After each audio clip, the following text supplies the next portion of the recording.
Now, if you were born in 1979, which means you're right in the thick of that late 40s midlife pivot, this briefing is literally designed just for you.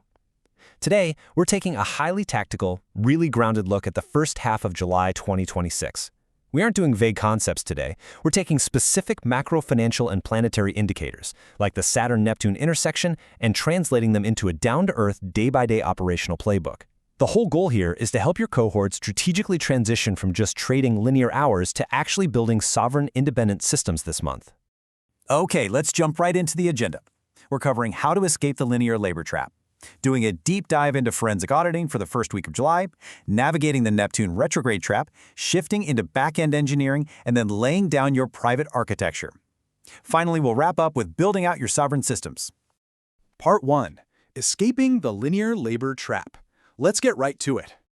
We really need to start by grounding ourselves in the reality of the midlife pivot for the 1979 generation. You're standing at a threshold where the old rules, they just don't apply anymore. We're looking at two completely different paradigms. The old way is trading linear hours. It relies on a W-2, demands constant manual oversight, and honestly, it's emotionally exhausting. You're pouring your energy into a legacy loyalty that just drains you. The pivot you absolutely have to make is towards sovereign systems. We're talking automated management, an equity-based framework, and relying on precision architecture instead of just brute force. It's about moving from the chaotic noise of corporate labor into the quiet, engineered stability of sovereign wealth.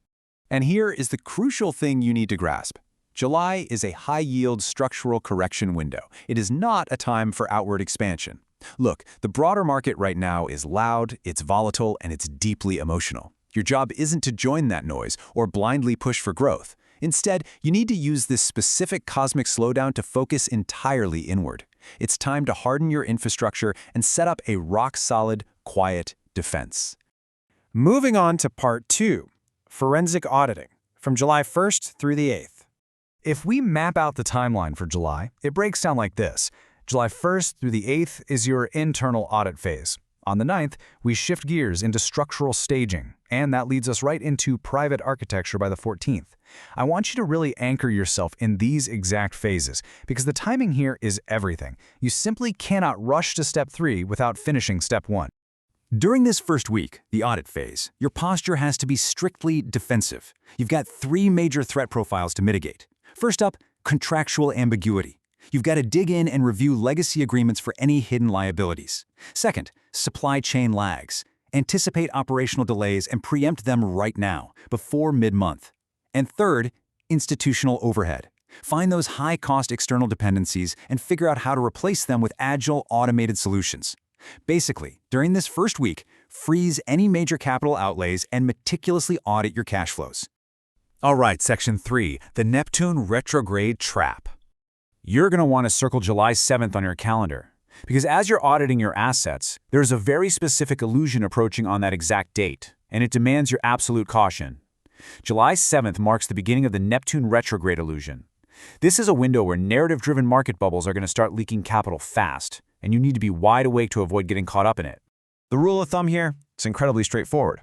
Do not touch narrative-heavy, unbacked digital assets that are masking as guaranteed yields. If someone pitches you an investment and they need a wildly complex 50-page pitch deck or some elaborate story just to explain its value, instead of just showing you clear, real-world utility, run. It's a liability. Focus strictly on the assets you control and divest completely from the fluff. Section 4, Back-end engineering, kicking off on July 9th. Once we get past that initial audit phase and safely navigate the July 7th trap, we pivot. We move from a defensive posture into a highly constructive operational mindset. July 9th marks the transition away from public-facing bravado and straight into meticulous back-end engineering. If you're a business owner or a solopreneur, this is your specific window to harden your tech stack. Stop worrying about mass customer acquisition for a minute. Eradicate redundant subscriptions, swap out manual bottlenecks for automated protocols, and just get your internal systems humming flawlessly. Now, if you are allocating capital post-July 9th, you need to target precision sectors. We're talking data logistics, compliance software, agricultural automation, and specialized medical hardware. These sectors offer undeniable utility and rock-solid balance sheets. Notice a theme there?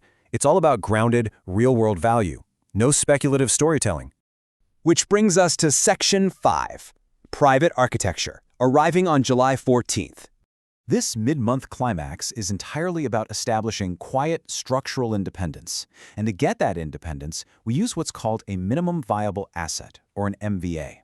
Basically, this is an independent consulting vehicle or private entity that you set up safely while you're still under a legacy contract. If you're looking to exit a corporate career, this is absolutely critical. Do not just impulsively resign. Instead, flip the script. Reframe your current W-2 salary as your primary angel investor. Let your current day job literally fund the creation of your sovereign entity. So how do we actually engineer this hatch? It's a three-step process. Step 1, formalize your intellectual property. Codify what you know. Step 2, construct the actual MVA entity. Step 3, hold tight, and then activate your private executive networks later in the month, specifically after July 23rd, to pitch pilot offers. This process is methodical, guys. It is not emotional. And the absolute best day to execute Step 2 is July 14th. This lines up with the new moon in Cancer, which the source material flags as a highly fertile, exceptionally quiet window. Use this specific day to open those private asset structures, register your new entities, or sign off-market agreements. Keep your moves entirely confidential. You're building the architecture of your exit in total privacy. And finally, Section 6, Building Sovereign Systems. We've gone over the tactics for the first 2 weeks, but what's the ultimate long-term objective for the 1979 generation? It really boils down to 3 final sovereign directives. First up, prioritize absolute asset ownership. You need to own what's yours. Second, implement automated management protocols. Get AI agents and automated systems doing the heavy lifting to replace manual labor. And third, and this might be the most important one, enforce institutional pricing for your wisdom. Stop trading your precious hours for a flat salary and start charging for the specialized high-level value you bring to the table. I want you to really let this core philosophy sink in. Your highest leverage asset at age 47 is your judgment, not your labor. You've spent decades accumulating knowledge, navigating all these traditional structures, and mastering the tech. That codified wisdom, that is your true value proposition now. You don't need to outwork everybody anymore. You just need to out-architect them. So I'm going to leave you with the question to chew on.